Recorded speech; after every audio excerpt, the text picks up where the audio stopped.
68세 할머니가 마지막 쌀 50kg을 굶주린 이웃에게 나눠주고 쓰러집니다.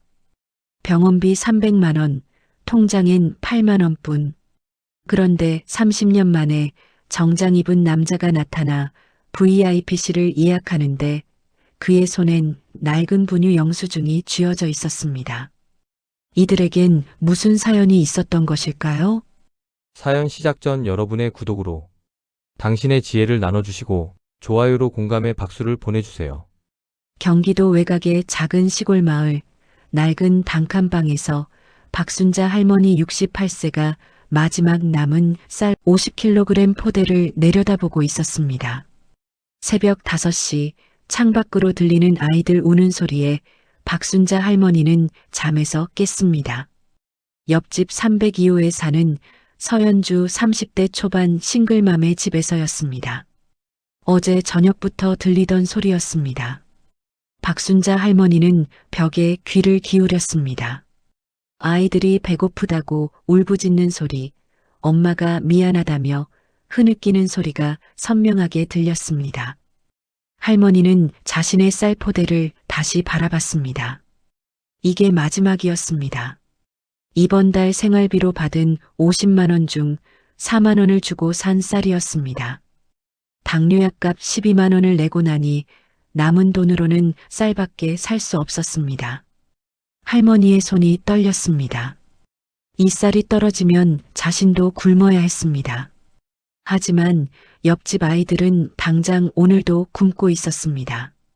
박순자 할머니는 쌀 포대를 들어 올렸습니다.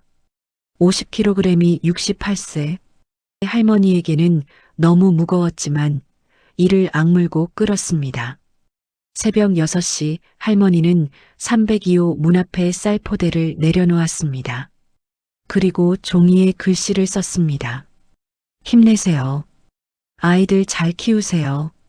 쪽지를 쌀 포대 위에 올려놓고 할머니는 자신의 방으로 돌아왔습니다.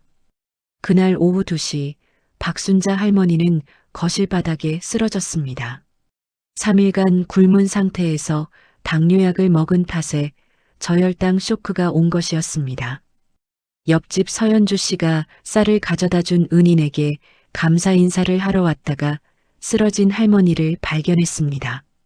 119 신고 구급차가 도착했습니다. 응급구조사가 할머니의 혈당을 재며 말했습니다. 혈당이 40 이하입니다. 당장 병원 가셔야 합니다. 박순자 할머니는 흐릿한 의식 속에서 중얼거렸습니다. 병원은 안 돼요. 돈이 없어요. 하지만 응급구조사는 이미 할머니를 들것에 옮기고 있었습니다. 구급차가 출발했습니다. 서연주 씨는 울먹이며 함께 탔습니다. 제가 병원비 낼게요. 제발 괜찮으셔야 해요. 하지만 서연주 씨도 한 달 전 남편과 이혼하고 새 아이를 홀로 키우는 처지였습니다. 통장에 남은 돈은 23만 원 뿐이었습니다. 인천의 한 종합병원 응급실 오후 3시 30분. 박순자 할머니는 응급실 침대에 누워 링거를 맞고 있었습니다. 의식은 돌아왔지만 몸은 움직일 수 없었습니다. 담당 의사 이강민 40대 중반이 차트를 들고 다가왔습니다. 할머니 상태가 심각합니다. 당뇨 합병증으로 신장 기능이 많이 떨어졌어요. 당장 투석을 시작해야 합니다. 박순자 할머니는 떨리는 목소리로 물었습니다. 비용이 얼마나 되나요? 이강민 의사는 잠시 망설이다 답했습니다. 응급처치와 입원비, 투석 비용 합쳐서 당장 300만 원 정도 필요합니다. 그리고 앞으로 주 3번씩 투석을 받으셔야 해요. 할머니의 얼굴이 하얗게 질렸습니다. 전 8만 원밖에 없어요. 은정 간호사 20대 후반이 서류를 들고 왔습니다. 할머니, 보증인이 필요한데요. 가족분 연락처 좀 주시겠어요? 박순자 할머니는 고개를 저었습니다. 혼자예요. 가족 없어요. 응급실 한쪽에서 서연주 씨가 울먹이며 자신의 지갑을 뒤지고 있었습니다. 하지만 카드도 한도가 찼고 현금도 부족했습니다. 그때 할머니의 머릿속에 30년 전 기억이 스쳐 지나갔습니다. 1995년 겨울 남편이 사업 실패로 5천만 원 빚을 남기고 세상을 떠났습니다.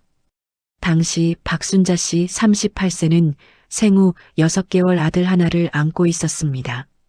채권자들이 매일 찾아왔습니다. 집도 빼앗겼습니다. 월세방에서 아이와 둘이 떨며 지냈습니다. 어느 날 통장에 남은 돈이 12만 원 뿐이었습니다. 아이 분유값이 8만 원이었습니다.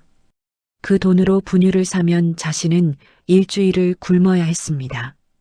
하지만 박순자 씨는 분유를 샀습니다. 그리고 영수증을 아이 옷에 넣어뒀습니다. 언젠가 이 아이가 자라면 엄마가 얼마나 사랑했는지 알려주고 싶었습니다. 그로부터 석 달 후 빚을 갚을 길이 없었던 박순자 씨는 아이를 입양 보냈습니다. 미국인 부부에게였습니다. 그게 아이에게 더 나은 삶이라 믿었습니다. 이별 그날 박순자 씨는 아이에게 마지막 분유를 먹이며 울었습니다. 그리고 아이 옷주머니에 그 영수증을 다시 넣어줬습니다. 미안해 준우야. 엄마가 무능해서 행복하게 살아라. 30년이 흘렀습니다. 그 아이는 지금 어디서 무얼 하고 있을까? 행복할까? 박순자 할머니는 눈물을 흘렸습니다. 은정 간호사가 안타까운 표정으로 말했습니다. 할머니, 일단 응급처치는 해드릴게요. 비용은 나중에 상담받으세요. 하지만 할머니는 알고 있었습니다. 300만 원을 마련할 방법이 없다는 것을. 그날 오후 5시 병원 1층 로비에 검은색 정장을 입은 남자가 들어섰습니다. 키 180cm, 나이 30대 초반으로 보이는 이 남자는 명품 시계를 차고 있었고 고급 가죽 서류 가방을 들고 있었습니다. 남자는 안내 데스크로 곧장 걸어갔습니다. 수미 간호사 30대 중반이 친절하게 맞이했습니다. 어서 오세요. 무엇을 도와드릴까요? 남자는 또렷한 목소리로 말했습니다. 박순자 환자분 계십니까? 수미 간호사는 컴퓨터를 확인했습니다. 네, 응급실에 입원 중이신데요. 보호자이신가요? 남자는 고개를 끄덕였습니다. 저는 미국에서 온 민준이라고 합니다. 제가 그분 모든 치료비를 부담하겠습니다. 그리고 VIP 특실로 옮겨주세요. 수미 간호사는 놀란 표정을 지었습니다. VIP 특실은 하루 입원비가 150만 원인데요. 민준 씨는 서류 가방에서 미국 은행 카드를 꺼내 내밀었습니다. 문제 없습니다. 지금 당장 예약해 주세요. 잠시 후 병원 행정실 직원들이 웅성거리기 시작했습니다. 응급실에 온 무연고 할머니에게 갑자기 VIP 보호자가 나타났다는 소문이었습니다. 민준 씨는 VIP실 예약을 마치고 응급실로 향했습니다. 복도를 걷는 그의 손에는 낡은 종이 한 장이 쥐어져 있었습니다. 1995년 12월 15일자 분유 영수증이었습니다. 금액은 8만 원, 30년이 지나 종이는 누렇게 바랬지만 글씨는 선명했습니다. 그리고 그의 지갑에는 아기 사진 한 장이 있었습니다. 생후 6개월쯤 되어 보이는 아기가 누군가의 품에 안겨 웃고 있었습니다. 응급실 복도에서 민준 씨는 서연주 씨와 마주쳤습니다. 서연주 씨는 할머니 병실 앞에서 울고 있었습니다. 민준 씨가 물었습니다. 혹시 박순자 할머니를 아시나요? 서연주 씨는 눈물을 닦으며 대답했습니다. 네, 저희 옆집에 사세요. 오늘 아침에 쌀 50kg를 저희 집 앞에 놓고 가셨어요. 그게 할머니 마지막 쌀이었는데 그래서 쓰러지신 거예요. 민준 씨의 눈빛이 흔들렸습니다.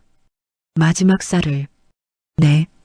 저희 아이들이 굶고 있는 거 보시고 할머니는 그 후로 사흘을 굶으셨대요. 민준 씨는 30년 전 자신에게 마지막 분유를 사주고 굶었던 엄마를 떠올렸습니다. 응급실 문이 열렸습니다. 민준 씨는 천천히 안으로 들어갔습니다. 침대에 누운 박순자 할머니가 보였습니다. 30년 만에 재회였습니다. 민준 씨는 병실 문 앞에서 멈춰 섰습니다. 떨리는 손으로 문손잡이를 잡았습니다.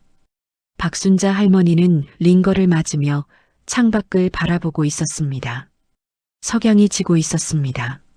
민준 씨가 한 발짝 다가갔습니다. 할머니가 고개를 돌렸습니다. 두 사람의 눈이 마주쳤습니다.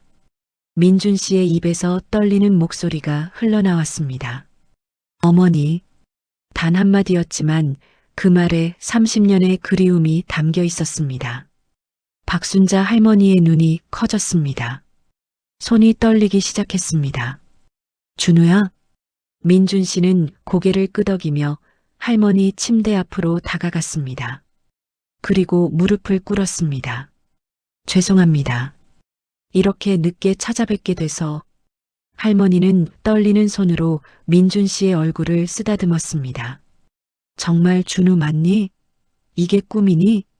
꿈이 아닙니다. 제가 정말로 어머니를 찾았어요. 민준 씨는 지갑에서 낡은 영수증을 꺼내 할머니께 보여드렸습니다. 이거 기억하세요? 1995년 12월 15일 어머니가 마지막 돈으로 사주신 분유 영수증이에요. 제가 30년 동안 지갑에 넣고 다녔습니다. 할머니는 그 영수증을 보자마자 눈물을 쏟아냈습니다. 그걸 어떻게 해? 미국 양부모님이 제가 10살 때 이 영수증을 보여주셨어요. 그리고 말씀하셨죠. 한국에 널 너무 사랑했던 엄마가 있다고. 마지막 돈으로 분유를 사준 엄마가 있다고. 민준 씨는 계속 말을 이었습니다. 전 그날부터 어머니를 찾기로 결심했어요. 대학을 졸업하고 금융회사에 취직해서 돈을 모았습니다. 10년 전부터 사립탐정을 고용해서 어머니를 찾았어요. 그리고 드디어 할머니는 민준 씨의 손을 꼭 잡았습니다. 미안하다 아가야. 엄마가 너를 지키지 못해서. 민준 씨는 고개를 저었습니다. 아니에요. 어머니는 저를 지키셨어요. 마지막까지 분유를 사주시고 더 나은 삶을 주시려고 저를 보내신 거잖아요. 민준 씨는 자신의 이야기를 들려줬습니다. 전 미국에서 좋은 양부모님을 만났어요. 대학도 하버드를 나왔고 지금은 뉴욕에서 사모펀드를 운영하고 있습니다. 작년 수익이 500억 원이었어요. 할머니는 놀란 표정으로 아들을 바라봤습니다. 하지만 전 어머니 없이는 행복할 수 없었어요. 매일 밤 어머니 생각을 했어요. 어머니는 지금 어디서 뭘 하실까? 건강하실까? 행복하실까? 할머니는 오열하기 시작했습니다. 응급실 밖에서 은정 간호사와 수미 간호사가 이 장면을 지켜보고 있었습니다. 두 사람 모두 눈물을 닦았습니다. 다음 날 오전 10시 병원 이사장실. 민준 씨는 병원 이사장 최태훈 60대 초반과 마주 앉아 있었습니다. 최태훈 이사장이 놀란 표정으로 서류를 내려다봤습니다. 병원 7층 전체를 매입하시겠다고요? 민준 씨는 차분하게 대답했습니다. 네. 그리고 그곳을 무료 투석 센터로 만들고 싶습니다. 제 어머니 같은 분들이 돈 걱정 없이 치료받을 수 있도록요. 이사장은 계산기를 두드렸습니다. 7층 전체면 대략 80억 원 정도인데요. 민준 씨는 미국 은행 잔고 증명서를 내밀었습니다. 거기엔 1200억 원이 찍혀 있었습니다. 이사장의 눈이 커졌습니다. 그리고 제 어머니가 평생 이 병원에서 무료로 치료받을 수 있도록 50억 원을 기부하겠습니다. 이사장은 떨리는 손으로 서류에 도장을 찍었습니다. 오후 2시 민준 씨는 VIP 특실로 옮겨진 어머니를 찾아갔습니다. 박순자 할머니는 깨끗한 침대에 누워 창밖을 보고 있었습니다. 30년 만에 아들을 만나 얼굴에 미소가 가득했습니다. 민준 씨가 무릎을 꿇고 할머니 손을 잡았습니다. 어머니, 30년 동안 못다한 효도를 이제부터 하겠습니다. 할머니는 아들의 머리를 쓰다듬었습니다. 내가 건강하고 행복한 게 효도란다. 민준 씨는 눈물을 흘리며 말했습니다. 전 이 병원 7층을 샀어요. 그곳을 무료 투석 센터로 만들 겁니다. 어머니처럼 돈이 없어서 치료를 못 받는 분들을 위해서요. 할머니는 깜짝 놀랐습니다. 그런 큰 돈을 어떻게 해? 제가 번 돈이에요. 어머니가 30년 전 저를 살리셨듯이 전 이제 다른 분들을 살리고 싶어요. 복도에서 서연주 씨와 세 아이들이 조심스럽게 들어왔습니다. 민준 씨는 서연주 씨를 보며 말했습니다. 어머니께 쌀을 받으셨죠? 서연주 씨는 고개를 끄덕이며 눈물을 흘렸습니다. 민준 씨는 봉투 하나를 꺼내 건넸습니다. 이건 어머니께서 드렸어야 할 쌀값입니다. 그리고 제가 앞으로 세 자녀분의 학비와 생활비를 지원하겠습니다. 봉투 안에는 5천만 원 수표가 들어 있었습니다. 서연주 씨는 그 자리에 주저앉아 울었습니다. 아이들도 할머니께 인사를 드렸습니다. 할머니는 아이들을 쓰다듬으며 미소 지었습니다.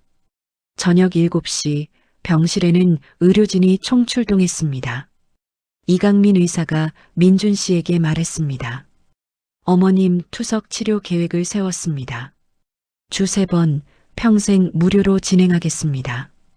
은정 간호사와 수미 간호사도 눈물을 글썽이며 할머니를 지켜봤습니다. 민준 씨는 복도에 모인 의료진 앞에서 말했습니다. 여러분 감사합니다. 제 어머니는 평생 남을 위해 사셨어요. 마지막 쌀도 마지막 돈도 남에게 주셨죠. 이제 어머니가 받을 차례입니다. 복도에 있던 의료진 모두가 박수를 쳤습니다. 석 달 후 서울 근교의 새 집. 민준 씨는 어머니를 위해 정원이 있는 2층 주택을 마련했습니다. 가격은 15억 원이었습니다. 박순자 할머니는 1층 거실에서 민준 씨의 미국인 양부모님과 차를 마시고 있었습니다. 양부모님은 한국을 방문해 석 달간 머물기로 했습니다.